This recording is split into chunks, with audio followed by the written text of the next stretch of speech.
नमस्कार दोस्तों, तिवारी क्लासेज में आपका स्वागत है। दोस्तों, इस चैनल में इग्नू के एमएचडी प्रोग्राम के विभिन्न सब्जेक्ट का chapter wise video lecture upload किया जा रहा है। आज के इस वीडियो में एमएचडी 1 का इकाई 3 अर्थात विद्यापति और उनका युग, इस टॉपिक पर चर्चा किया जाएगा।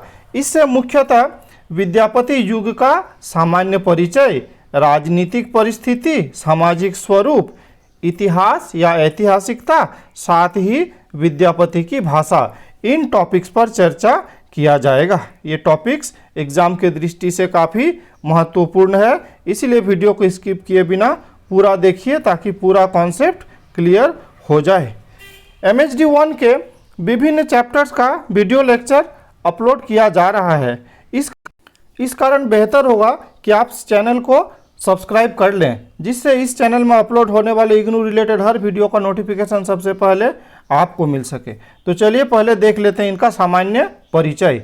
मैथिल कोकिल के रूप में प्रतिष्ठा प्राप्त विद्यापति का समय 1360 से 1480 के बीच माना जाता है। आप जानते हैं विद्यापति मैथिल कोकिल नाम से विख्यात हुए थे। वो संस्कृत, अपभ्रंश तथा लोक भाषा मैथिली के प्रकांड पंडित थे।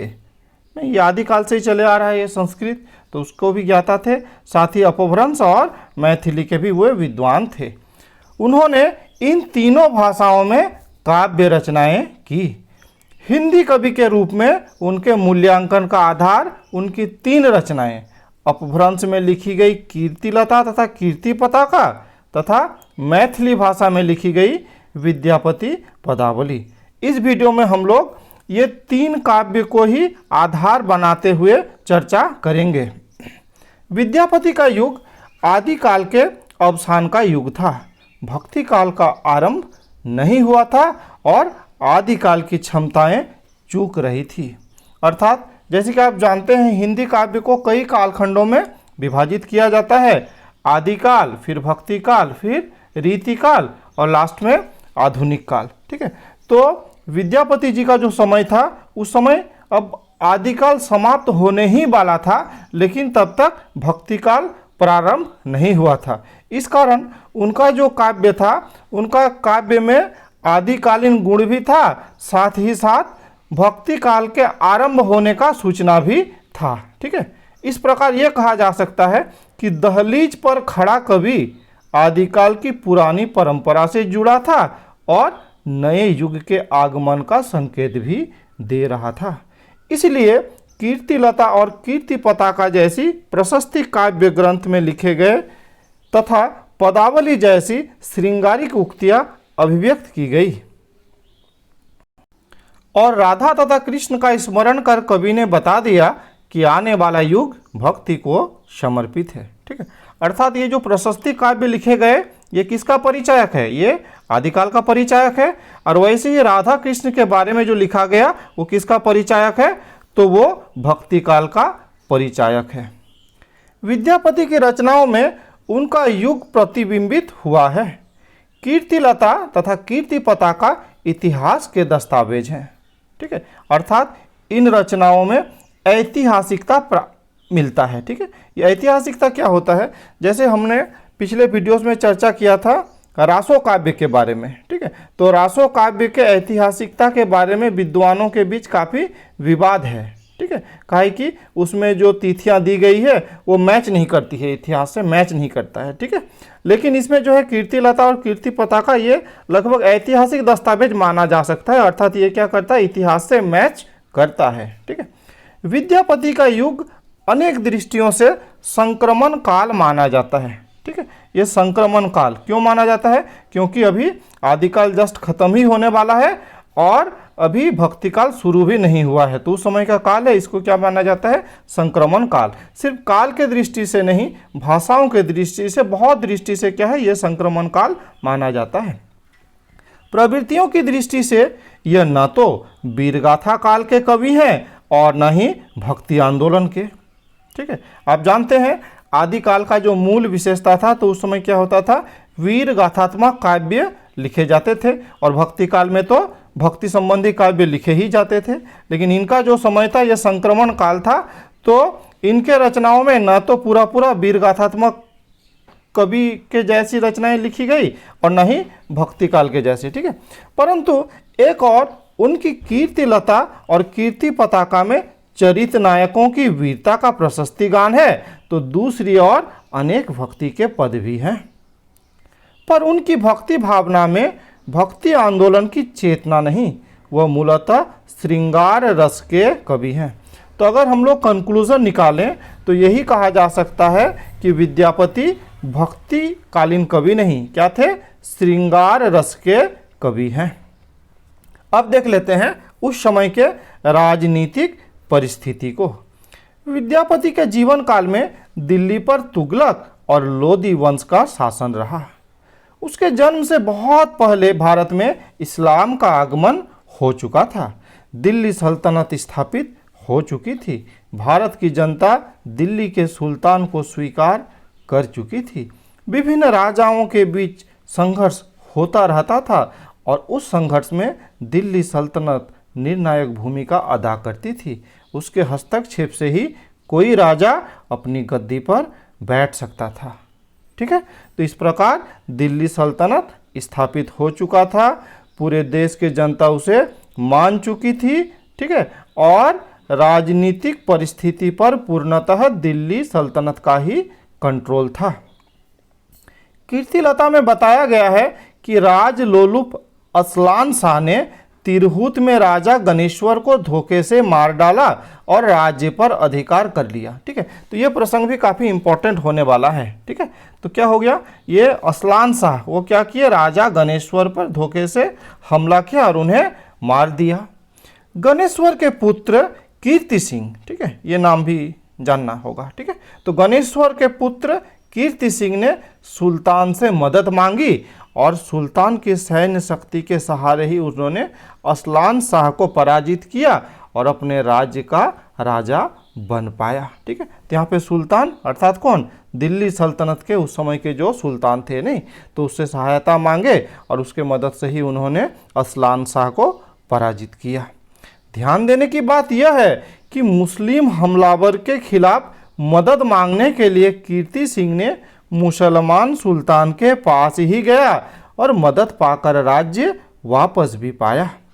इस प्रकार यह इस बात का सबूत है कि राजनीति धर्म से प्रेरित नहीं था, ठीक है। यह इंपॉर्टेंट पॉइंट है। विद्यापति के अनुसार उस समय राजनीति धर्म से प्रेरित नहीं थी।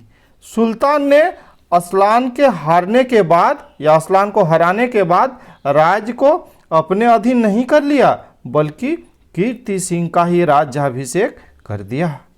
यह भी उल्लेखनीय है कि कीर्ति सिंह के पूर्वज भोगीसराय को दिल्ली के बादशाह फिरोज शाह तुगलक अपना सखा कहते थे, ठीक है। तो अर्थात ये भोगीसराय से भी दोस्ती था। तत्कालीन राजनीति का असली रूप राज्य पाने के लिए की जाने वाली साजिशों, हमलों और लड़ाइयों में देखा जा सकता है, ठीक है। तो उस समय का जो राजनीतिक परिस्थिति था, तो राजा लोग क्या करते थे, विभिन्न साजिश करते रहते थे, हमला करते रहते थे, छोटी मोटी लड़ाइयाँ ये तो देखी जा सकती ही थी, ठीक है। इन सब के फलस्वरूप समाज को राजनीतिक अराजकता के दुष्परिणाम झेलने पड़ते थे, ठीक है। और इसका असर सबसे अधिक किस पर होता था, समाज पर ही होता था। कीर्ति पताका में भी राजा शिव सिंह और सुल्तान का युद्ध का वर्णन है, ठीक है। आप जानते हैं कि विद्यापति राजा शिव सिंह के दरबार में बहुत दिनों तक रहे, ठीक है। तो क्या हुआ है, कीर्ति पताका में उन्होंने इस बात का वर्णन किया है कि राजा शिव सिंह और सुल्तान के बीच क्या हुआ था, युद्ध हुआ था। युद्ध में शिव सिंह को विजयी दिखाया गया है। इस विजय के फलस्वरूप राजा शिव सिंह की कीर्ति पताका चारों ओर फहरती है, अर्थात नाम यश चारों ओर फैलती है। विद्यापति ने स्पष्ट शब्दों में कहा है कि राजतंत्र के युग में राजा की कीर्ति जनता की भलाई अथवा किसी अन्य गुण के कारण नहीं, युद्ध में विजय के जरिए ही फैलती है, ठीक है। राजा की सैन्य शक्ति और युद्ध जीतने की क्षमता में ही निहित होती है, ठीक है। अर्थात उनकी जो कीर्ति है वो कीर्ति सिर्फ युद्ध जीतने की शक्ति पर ही निर्भर करती है। समाज में धार्मिक दृष्टि से दो समुदाय हिंदू और मुस्लिम सक्रिय थे। इनका प्रभाव राजनीति पर भी पड़ा। विद्यापति मिथिला के रहने वाले थे और मिथिला में ब्राह्मणों का प्रभुत्व था। वह संस्कृत विद्या का केंद्र बन चुका था। ठीक है, कहाँ? मिथिला। परंतु विद्यापति के युग में स्थिति में परिवर्तन आ चुका था। इस्लाम तथा हिंदू धर्म के बीच आदान प्रदान आरंभ हो चुका था। उत्तरी बिहार सूफियों का केंद्र बन गया था। ठीक है, दिल्ली दरबार से मैत्री संबंध स्थापित होने पर दिल्ली दरबार की भाषा का प्रभाव स्थानीय भाषा पर पड़ने लगा। दोनों धर्मों के बीच समन्वय और समागम से धर्मनिरपेक्षता की भावना को बल मिला। ठीक है, तो ये भी उस समय क्या हो रहा था, एक परिस्थिति तैयार हो रहा था। ठीक है, कि उस समय जो संस्कृत पहले जो मिथिला का मूल भाषा था उसमें धीरे धीरे परिवर्तन आ रहा था। सूफी लोग के आने से भी कुछ परिवर्तन आया, साथ ही दिल्ली दरबार से सीधे सीधे संबंध होने के कारण से भी इसमें परिवर्तन आया। अब देख लेते हैं सामाजिक स्वरूप को। विद्यापति के समय सामंती व्यवस्था थी। आप जानते हैं ये सामंती व्यवस्था ऐसी व्यवस्था है जिसमें अमीर वर्ग के जो लोग वो दिनों दिन और अमीर होते जाते थे और जो गरीब वर्ग के लोग थे उनकी स्थिति और भी दयनीय हो जाती थी और इस व्यवस्था के दुष्परिणाम जनता भोग रही थी। ठीक है, ये सामंती व्यवस्था के दुष्परिणाम जनता भोग रही थी। कीर्तिलता और कीर्ति पताका में स्पष्ट संकेत है इस सामंती व्यवस्था में प्रजा का दोहरा शोषण हो रहा था। ठीक है, कैसे? आर्थिक दृष्टि से भी और सामाजिक दृष्टि से भी। देख लेते हैं। आर्थिक दृष्टि से दीनहीन तथा सामाजिक दृष्टि से निम्न वर्ग के लोग राज सत्ता के लाभ से तो वंचित थे ही, राजा सामंत व ब्राह्मण उनका शोषण कर रहे थे, दमन कर रहे थे। तत्कालीन समाज वर्णों, जातियों, वर्गों आदि में बंटा था। उच्च वर्ग के लोग नीचे वर्ग के लोगों पर अन्याय कर रहे थे। दोनों के बीच की खाई निरंतर बढ़ती जा रही थी। कीर्तिलता में वर्णित है कि राजा गणेश्वर के निधन के बाद हालत इतनी बिगड़ गई कि ठाकुर ठग हो गए। चोरों ने बलपूर्वक घरों पर कब्जा कर लिया। नौकरों ने गृह स्वामियों को धर दबाया। धर्म खत्म हो गया। दुष्टों ने सज्जनों को दबोच लिया। कोई विचार करने वाला नहीं रहा। कीर्तिलता को पढ़ने पर स्पष्ट हो जाता है कि उस समय दास प्रथा भी प्रचलित थी। ठीक है, ऐसे आप जानते हैं कि दासों की स्थिति हमेशा से ही काफ़ी दयनीय रहा है। तो कीर्तिलता में जो वर्णन है उसके अनुसार दासों को केवल एक वक्त का ही भोजन मिलता था। किसानों की हालत, ठीक है, एक एक करके सबका हालत देख लेंगे तो ये सामाजिक स्वरूप क्या हो जाएगा, स्पष्ट हो जाएगा। तो दासों की स्थिति बहुत ही खराब थी। नहीं, सामंती व्यवस्था के कारण गरीब लोगों की स्थिति भी काफ़ी खराब थी। अब किसानों की दशा देख लेते हैं। तो किसानों की हालत कुछ बेहतर अवश्य थी, पर वे भी आराम से नहीं रह सकते थे। उन्हें कर्ज लेने के लिए बैलों को बंधक रखना पड़ता था। और बंधक किनके पास रखेंगे? तो महाजन के पास। सूदखोर महाजन फसल कटने पर 2 गुनी रकम वसूल करते थे। ठीक है, अब डबल राशि क्या करते थे? वसूल करते थे। ठीक है, इस प्रकार समाज 2 वर्गों में विभक्त था, एक संपन्न वर्ग और दूसरा विपन्न वर्ग। ठीक है, तो संपन्न वर्ग में राजा, सामंत, व्यापारी, महाजन ये सब आते थे और विपन्न वर्ग में किसान, खेत मजदूर, दास ये लोग आते थे। समाज में स्त्रियों की दशा भी दयनीय थी, क्योंकि एक पुरुष 25-25 विवाह तक कर सकता था। विद्यापति ने कीर्तिलता में कीर्ति सिंह से जौनपुर पहुंचने पर जो नगर वर्णन मिलता है उससे उस समय के संपन्न समाज का चित्र प्रस्तुत होता है। ठीक है, तो पहले हम लोग क्या देख लिए कि स्त्रियों की दशा जो थी वो क्या थी, दयनीय थी। अब जो क्या है, संपन्न समाज थे, ठीक है, अर्थात अमीर लोग जो थे तो उनका स्थिति को थोड़ा सा वर्णन कर रहे हैं। बड़ी बड़ी ऊंची ऊंची अट्टालिकाएँ थी। ठीक है, बड़े बड़े बिल्डिंग्स थे, गगनचुंबी बिल्डिंग्स थे। ठीक है, बाजार में भीड़ थी। नगर के समाज में ब्राह्मण, कायस्थ, राजपूत और अन्य अनेक जातियां बसी थी। वहाँ वेश्याएं भी थी और उनके भी महल ऐसे थे जिन्हें मानो स्वयं विश्वकर्मा ने बनाया हो, अर्थात ये भी काफ़ी गगनचुंबी महल हुआ करते थे। वह बड़ी संख्या में गुलाम भी थे जो बिकने के लिए तैयार रहते थे। ठीक है, तो ये गुलामों की दशा है ना, गुलाम भी बिकते थे, दास नहीं गुलाम। ठीक है, वहाँ दासियों और नौकर चाकर भी बहुत तेरे थे। हिंदू मुसलमान एक साथ रहते थे। ठीक है, अर्थात अगल बगल में सब घर बना बना के रहते थे। हालांकि राज्य की सुविधा की दृष्टि से भेदभाव था। ठीक है, अर्थात क्या था, उस समय दिल्ली में कौन थे, मुसलमान सुल्तान सब थे। इस कारण थोड़ा सा हिंदू मुसलमान के क्या राज्य की सुविधा के दृष्टि से थोड़ा सा भेदभाव तो था ही। ठीक है, उसी प्रकार अगर कोई राज्य में हिंदू राजा थे तो वहाँ पर भी थोड़ा बहुत क्या है, मुसलमान के साथ भेदभाव, जहाँ पे मुस्लिम शासक था वहाँ पे थोड़ा सा हिंदू के साथ भेदभाव ये तो देखा ही जाता था। नहीं तो सामान्यतः वे लोग मिलके ही रहते थे, अर्थात स्थिति अच्छी ही थी। ठीक है, इसके बावजूद कहीं बांग दी जा रही थी, कहीं वेद पाठ हो रहा था, नहीं अर्थात कहीं नमाज पढ़ी जा रही थी, नहीं नमाज नहीं, अजान। ठीक है, बांग दिया जाना मतलब अजान देना। ठीक है, तो कहीं अजान दी जा रही थी, कहीं वेद पाठ हो रहा था, कहीं बिस्मिल्लाह है तो कहीं बलि है, कहीं ओझा है कहीं खोजा है, कहीं नकल है तो कहीं रोजा है, कहीं ताम्रपत्र तो कहीं कूजा है। अर्थात सर्वत्र ये मिले जुले रहने का ही एक परिचायक रूप में लिखा गया है।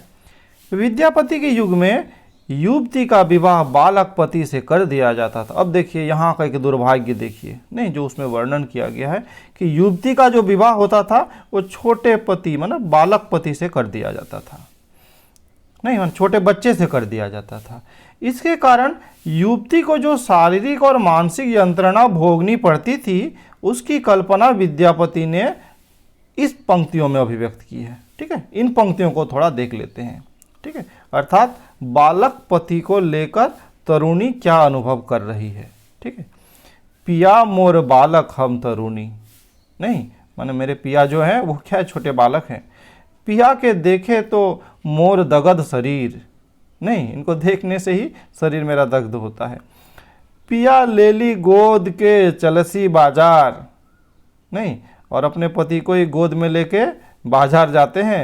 हटिया के लोग पूछे के लागू त्योहार, हटिया के लोग भी पूछते हैं ये कौन लगते हैं तुम्हारे। ठीक है, तो थोड़ा सा हास्यास्पद स्थिति थी। नहीं, बालक पति के साथ संबंध पूछने पर जो आंतरिक वेदना नवयुक्ति की हुई होगी उसका अनुमान सहज ही किया जा सकता है। कदाचित इसी मनोदशा में अपनी खीज अपना आक्रोश प्रकट करने के लिए अपने पिताजी से वो कहती है कि कहुहीन बाबा के किनई धेनु गाय, दुधवा पियाय के पोस्ता जमाई। ठीक है, नहीं अपने पिताजी पर कैसे व्यंग करती है, नहीं कहती है कि अपने दामाद के दूध पीने के लिए गाय भेजवा दो।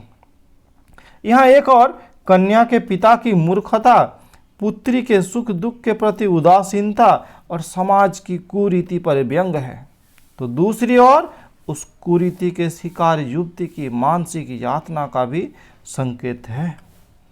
कीर्ति पताका में विद्यापति ने वेश्याओं का विलास पूर्वक चित्र, उसकी लंपटता तथा कुटिलता का चित्र भी बड़ी ही सजीवता से उतारा है। ठीक है, जैसे देखा भी गया क्या कि शहर में उनके गगनचुंबी महल होते थे। ठीक है, साथ ही वो कैसे लोगों को ठगते थे, लंपटता कुटिलता ये सब का भी चित्रण किया गया है। लेकिन पदावली में उनकी दृष्टि और स्वर बदल गए हैं। यहाँ वेश्या के प्रति सहानुभूति दर्शाई गई है। ठीक है, अर्थात जो कीर्ति पताका है तो उसमें उसका विलासपूर्वक जीवन का वर्णन किया गया है और इसमें उनके प्रति सहानुभूति जताई गई है, क्योंकि वो काम पिपासा को शांत करने के लिए या आर्थिक लाभ के लिए पुरुषों के साथ छल नहीं करती, दिल का व्यापार नहीं करती। वेश्यावृत्ति यहाँ जीवित रहने का साधन है, विलास कर्म नहीं। ठीक है, अर्थात यही स्पष्ट होता है कि वे मजबूरी में वेश्यावृत्ति काम में लगी होती थी, शौक से नहीं। यद्यपि उन्होंने कुरीतियों का, छल छद्म का, भोली लड़कियों को फंसाने का प्रलोभन दिखाकर उन्हें कुमार्ग पर चलने को उकसाने का भी वर्णन कर समाज के कटु यथार्थ का चित्रण किया है। पर साथ ही उसकी वृद्धावस्था और वृद्धावस्था में असहाय एवं दीनहीन होने की स्थिति का भी चित्र प्रस्तुत कर उसके संवेदना भी जताई है। ठीक है, अर्थात ये जो वेश्या लोग जब क्या हो जाता है, उम्र ढल जाता है नहीं, तो उस समय जो उसकी दशा होती है, ठीक है, किस प्रकार से वो वृद्धावस्था में असहाय हो जाती है, इस पर भी संवेदना प्रकट की है। वो अपने लिए नहीं, अपने पुत्री के भविष्य के बारे में भी चिंतित है। ठीक है, किसके बारे में कहा गया है, यहाँ पे भी वही वेश्या लोगों के बारे में ही कहा गया है। इस प्रकार समाज में कुत्सित जीवन बिताने वाली इस अभागी नारी का दुर्भाग्य, विडंबना और दुर्दशा देख हमारे मन में उनके प्रति कुत्सा के स्थान पर सहानुभूति जगाकर कवि ने अपने हृदय की उदारता प्रकट की है। रूढ़ विचार को त्याग समाज सुधारक की क्रांतिकारी दृष्टि अपनाई है। अपने समय में प्रचलित लोक जीवन में व्याप्त अंधविश्वासों, जादू टोना टोटका, भूत प्रेत में विश्वास आदि का उल्लेख कर कवि ने लोक जीवन संबंधी अपनी जानकारी का परिचय दिया है। ठीक है, इसको दूर करने के लिए विशेष वर्णन नहीं किया है, लेकिन हाँ, उन्हें जो इन बारे में भी जानकारी था तो इसका परिचय जरूर दिया है। ठीक है, अब देख लेते हैं थोड़ा कृष्ण और राधा का प्रसंग को। ठीक है, विद्यापति के कृष्ण नंद बाबा के राजकुमार नहीं हैं। राधा राजकुमारी के रूप में चित्रित नहीं की गई है, वे सामान्य ग्वाल और गोपवाला है। ठीक है, अतः उनके संयोग और विरह के प्रसंगों की भूमि राजमहल ऐश्वर्य मंडित भवन नहीं है, दरबारी वातावरण नहीं है। एक और वो नायिका को गृहस्थिक मर्यादा के अनुसार शील और सदाचार के नियमों का अनुसरण करते दिखाते हैं, तो दूसरी ओर लोक विश्वासों का प्रयोग करते हैं। ठीक है, अर्थात सिंपल सा साधारण नायक नायिका के रूप में उन्हें प्रस्तुत करते हैं। ठीक है, साथ ही क्या, जैसे नायिका के लिए जो निर्धारित शील और सदाचार का नियम था उसका भी अनुसरण वो करते हुए दिखाई देते हैं, और लोक विश्वास जो होते थे नहीं तो उसका भी कैसे प्रयोग करते थे, देखिए अब एक जगह स्पष्ट किया गया बहुत अच्छे से।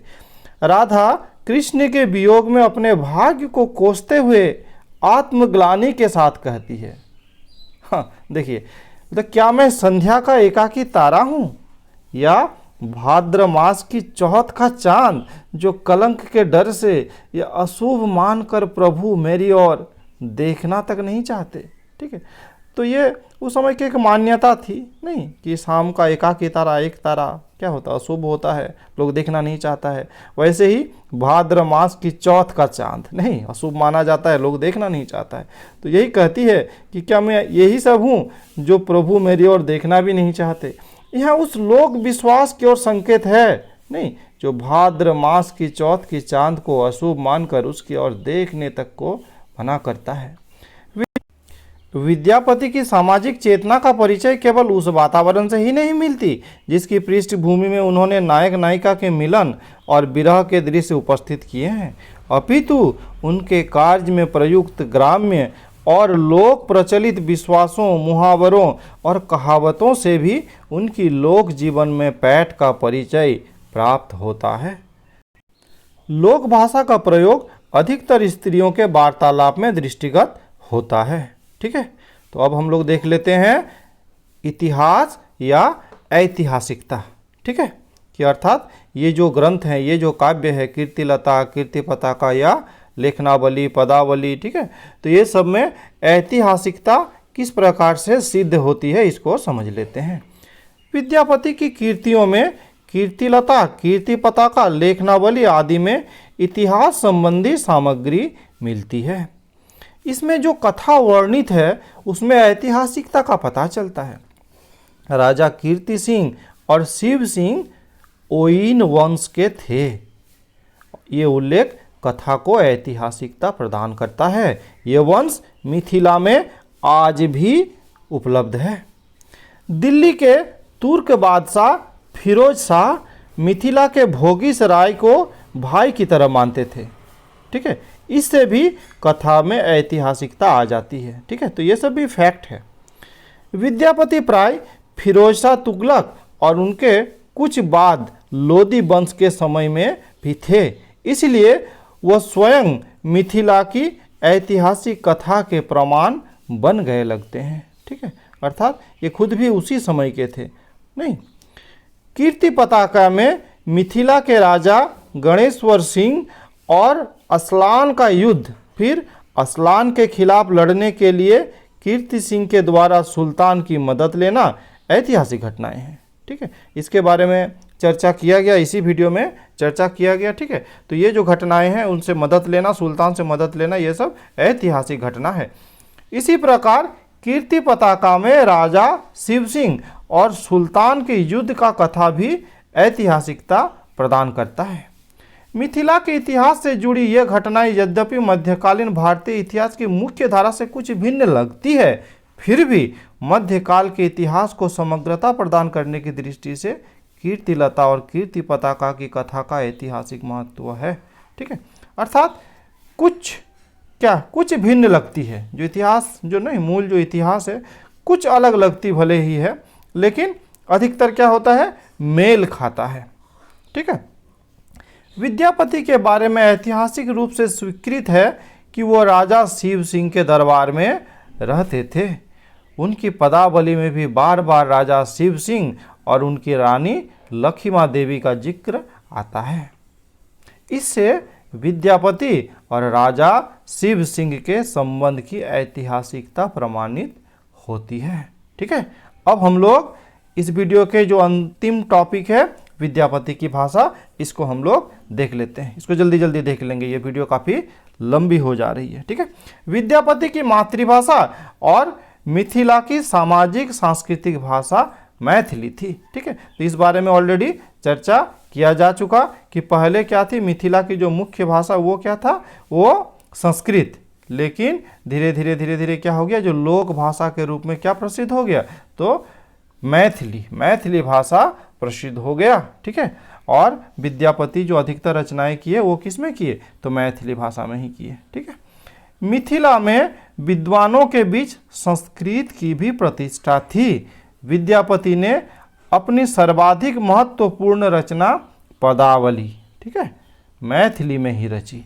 कीर्तिलता और कीर्ति पताका की रचना उन्होंने अबहट्ट में की। ठीक है, ये नाम सुनकर घबराने का जरूरत नहीं है। ठीक है, ये अबहट्ट क्या है, ये अपभ्रंश का ही एक रूप है। इसको आप क्या मैथिली भाषा मिश्रित क्या अपभ्रंश कह सकते हैं, या फिर सीधे सीधे इसको लोक भाषा कह सकते हैं। ठीक है, तो ये कीर्तिलता और कीर्ति पताका उन्होंने लोक भाषा में इनकी रचनाएं की। ठीक है, जनभाषा का निर्माण, भाषा की दृष्टि से विद्यापति संक्रमण काल में पढ़ते हैं। ठीक है, भाषा के दृष्टि से भी संक्रमण काल में पढ़ते हैं। काहे कि उस समय जो संस्कृत का प्रभाव लगभग क्या हो जा रहा था, कम हो जा रहा था।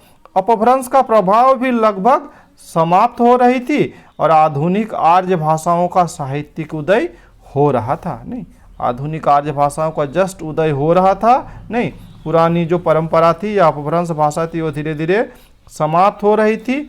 उस समय संस्कृत विद्वानों तक ही सीमित हो गया था। नहीं, अर्थात संस्कृत को सिर्फ विद्वान लोग जानते थे, सामान्य लोग संस्कृत नहीं जानते थे, लेकिन जनभाषा में रचित काव्य में वे रुचि लेते थे। ठीक है, यहाँ पे वे होगा। ठीक है, वे मतलब कौन, सामान्य जन। ठीक है, रुचि था उन्हें, काव्य अध्ययन करने में रुचि था, लेकिन वे संस्कृत समझते नहीं थे, इसीलिए वे भी चाहते थे कि जनभाषा में अगर कोई काव्य लिखे जाए तो वे भी बड़े चाव से पढ़े। ठीक है, तो विद्यापति ने लोगों के नब्ज को टटोला। ठीक है, और उन्होंने जनभाषा में ही काव्य रचना करना उचित समझा।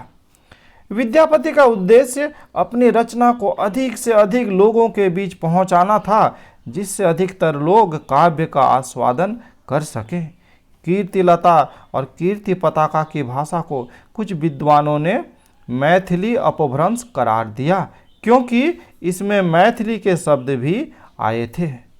ठीक है, वो वहीं के थे। ठीक है, तो जो लोकल भाषा है इनका आना तो स्वाभाविक ही है।